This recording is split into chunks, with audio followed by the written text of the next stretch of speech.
Pertama, kami dari kelompok ketiga ingin presentasikan tentang teknologi autonomous, khususnya autonomous pada mobil autonomous car. Dan sebelumnya kami ingin perkenalkan diri terlebih dahulu. Nama saya Ramadan Turan Narindra, 2713 Saya Jasir Pulau, 2713 Nama saya Farid Muhammad Idri, 2713 142. Nama saya Geragi Basro Madoni, 2713 Nama saya Ruknya Rizul, 2713 Di sini saya akan menjelaskan tentang latar belakang dan deskripsi singkat mengenai autonomous car. Oke, ya, latar belakang diciptakannya autonomous car ini yaitu yang pertama adalah karena sering terjadi kecelakaan dan karena pengemudi yang mabuk mungkin. Terus yang kedua sering terjadi kemacetan di jalan raya, misalnya di Surabaya dan di Jakarta. Yang ketiga adalah mobilitas yang tinggi.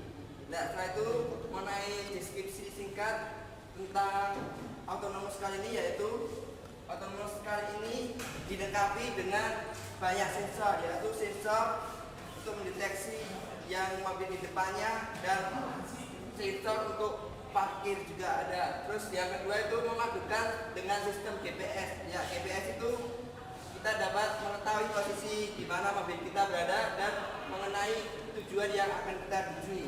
Kemudian setelah itu dilengkapi dengan gelombang inframerah dan ultrasonik, yaitu kita bisa mengetahui jarak dengan mobil yang di sekitarnya. Terus ada juga yang keempat itu dilengkapi dengan kamera dan radar sehingga bisa memantau daerah yang di sekitar kita.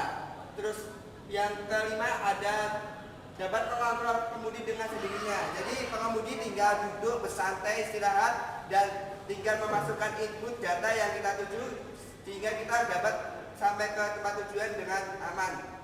Terus kalau misalnya ada yang tidak beres, kita bisa mengambil alih kendali mobil tersebut dengan menginjak rem atau memegang setirnya. Oke, selanjutnya akan dijelaskan oleh Narindra Putra Ramadan. Saya Ramadan Turan Narindra. Saya ingin mempresentasikan tentang prinsip kerja. Jadi prinsip kerja dari teknologi autonomous car ini. Jadi teknologi autonomous car ini memiliki empat sensor. Nah, sensor pertama itu lidar. Yang kedua position estimator. Kemudian yang ketiga video kamera. Yang keempat radar. Dan keempat sensor ini akan dijelaskan pada slide selanjutnya. Pertama, sensor lidar. Jadi sensor lidar ini terletak pada atap mobil di atasnya dan melakukan gerakan memutar untuk mendapatkan visualisasi dalam radius 200 kaki. Kemudian komputer yang di dalam mobil akan memproses data yang dihasilkan oleh sensor ini dan menghasilkan pada suatu peta 3D secara real terhadap lingkungan sekitar. Nah, dari hasil dari sensor lidar ini, komputer akan mengontrol arah gerak mobil dengan pertimbangan hasil visualisasi. Terus sensor yang kedua ini adalah position estimator. Position estimator ini terletak di sekitar roda, di sekitar roda, baik depan roda atau belakangnya. Kemudian fungsinya, kerjanya itu mendeteksi arah gerak ban. Jadi ketika ban berbelok atau ban lurus, pada waktu kapan ban harus belok, pada waktu kapan ban harus lurus, itu dikendalikan oleh sensor position estimator tersebut. Kemudian yang ketiga itu sensor video kamera. Jadi video kamera ini fungsinya mendeteksi objek bergerak seperti jalan kaki atau mendarat.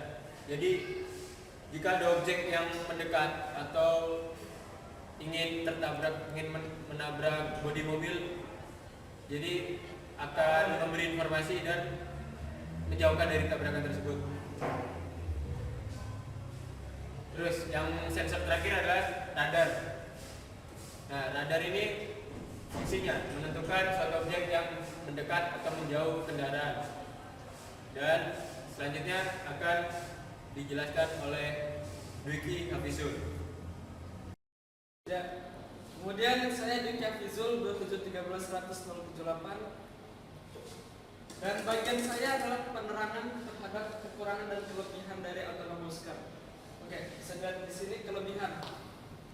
Yang kelebihan pertama dari sebuah mobil dan sistem autonomous car adalah mengurangi angka kecelakaan lalu lintas akibat kelalaian pengemudi. Mengapa? Karena dengan sistem yang telah dijelaskan tadi sebelumnya dengan lidar dan radar juga GPS, maka mobil dapat menentukan posisi-posisi terbaiknya untuk tidak bertabrakan dan menjauhi dari hal-hal buruk yang kemungkinan terjadi. Selanjutnya, kebaikan-kebaikan dan kelebihan yang kedua adalah efisiensi waktu. Karena autonomous car mampu menentukan jalan tercepat untuk mencapai sebuah tujuan. Mengapa? Karena sudah terintegrasi dengan GPS Global Positioning System yang langsung mengatur menggunakan posisi estimator sehingga mobil dapat menentukan jalannya yang lebih cepat. Yang ketiga adalah lebih hemat energi karena mengefisiensikan pola dan cara mengemudi dari pengendara yang tidak perlu. Yang keempat adalah meningkatkan kenyamanan saat berkendara. Ya, itu tentu saja. Karena sambil berkendara dia dapat santai-santai. Dan yang terakhir dan paling utama adalah mengurangi kemacetan. Mengapa? Ini penjelasannya. Mobil yang terintegrasi dengan sistem komputer mampu melakukan perhitungan dengan tepat untuk membuat lebih banyak mobil di suatu jalan dalam satu waktu. Selanjutnya, saya akan menerangkan tentang kekurangan dari autonomous car. Yang pertama, autonomous car sangat dipengaruhi oleh kondisi lingkungan. Kondisi-kondisi yang kemungkinan buruk seperti keadaan yang sangat panas sekali akan membuat sistem komputer tidak begitu refleks. Selanjutnya, menaikkan ongkos produksi mobil sehingga harga di pasaran mahal. Dan ini yang menyebabkan ketakutan dari semua produsen mobil dunia saat ini untuk memproduksi autonomous car. Yang ketiga adalah berakibat fatal ketika sistem autonomous car yang ada sedang error. Ya, kita harus memaklumi apa-apa yang diciptakan manusia tidak selalu perfect. Ada pasti selalu ada kekurangannya. Dan sangat fatal sekali apabila saat seorang pengendara sedang menang dan autonomous car system terjadi error. Kemungkinan terbesar adalah kecelakaan. Dan yang terakhir adalah mengurangi lapangan kerja bagi penyedia jasa supir. Ya, Anda dapat memahaminya sendiri. Kalian tahu itu. Terima kasih dan saya dijaga dulu. Ini saya adalah Gregi Mahimbanto Madoni 2713-100-99.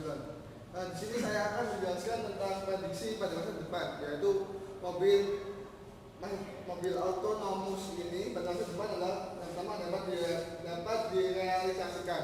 Ini maksudnya mobil ini dapat menjadi sarana umum bagi masyarakat, seperti misalnya kendaraan umum dan kendaraan massal. Dan tidak hanya menjadi kendaraan pribadi pada saat ini.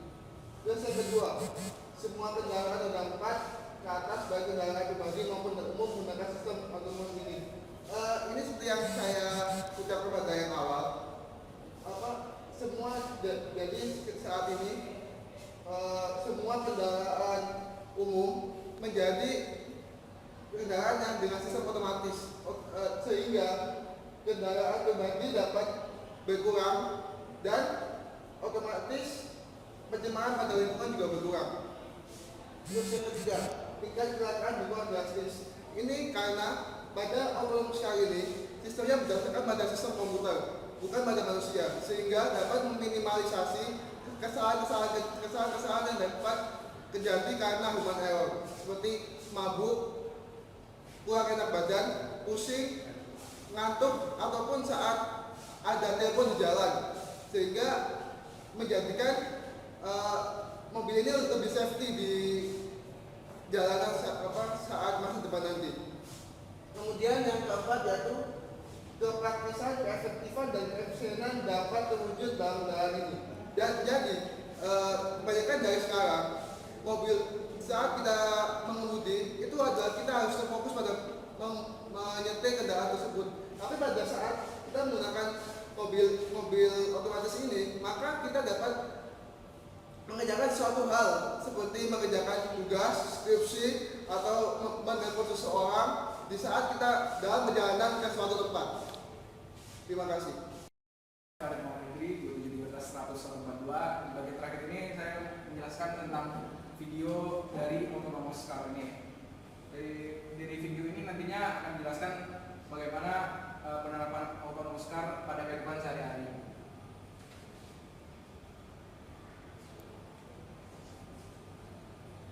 Di sini autonomous car sendiri sebenarnya sudah diterapkan di beberapa negara-negara maju. Pada video ini autonomous car sudah dijalankan pada negara Jerman. Di Jerman sendiri ini strategi adalah merupakan salah satu yang pencetus autonomous car di Jerman. Di autonomous car di Jerman ini sudah mulai populer di kalangan masyarakat. Di sini dapat dilihat bahwa mobil itu dapat melalui sisi-sisi setiap jalanan kota dengan sendirinya. Ini juga dari berbagai istilah teman-teman saya menjelaskan itu tentang melalui radar dan video kamera dan lain-lain. Juga di sini salah satunya sebagai penikmatnya di sini ada istilah ini menggunakan sistem GPS. Sistem GPS ini juga bisa dipantau oleh keluarga kita di rumah. Jadi kita bisa tahu bagaimana kemana dan tujuan orang yang menggunakan autonomous car. Jadi kendaraan itu sendiri juga dapat dilacak dan keamanannya juga bisa terjamin. Di sini memang jalan di Jerman itu tidak ramai. Jadi bisa dibilang untuk penggunaan autonomous car ini cocok untuk di Jerman. Sedangkan kalau untuk di Indonesia di beberapa kota padat mungkin masih belum bisa. Tapi kalau ini diterapkan di Indonesia untuk semua kendaraan menggunakan autonomous car, negara kita mungkin di jalan angka kecelakaan atau apapun bisa berkurang. Sekian dari saya. Terima kasih. Demikian presentasi dari kami dan kurang lebih mohon maaf. Wassalamualaikum warahmatullahi wabarakatuh. Waalaikumsalam warahmatullahi wabarakatuh.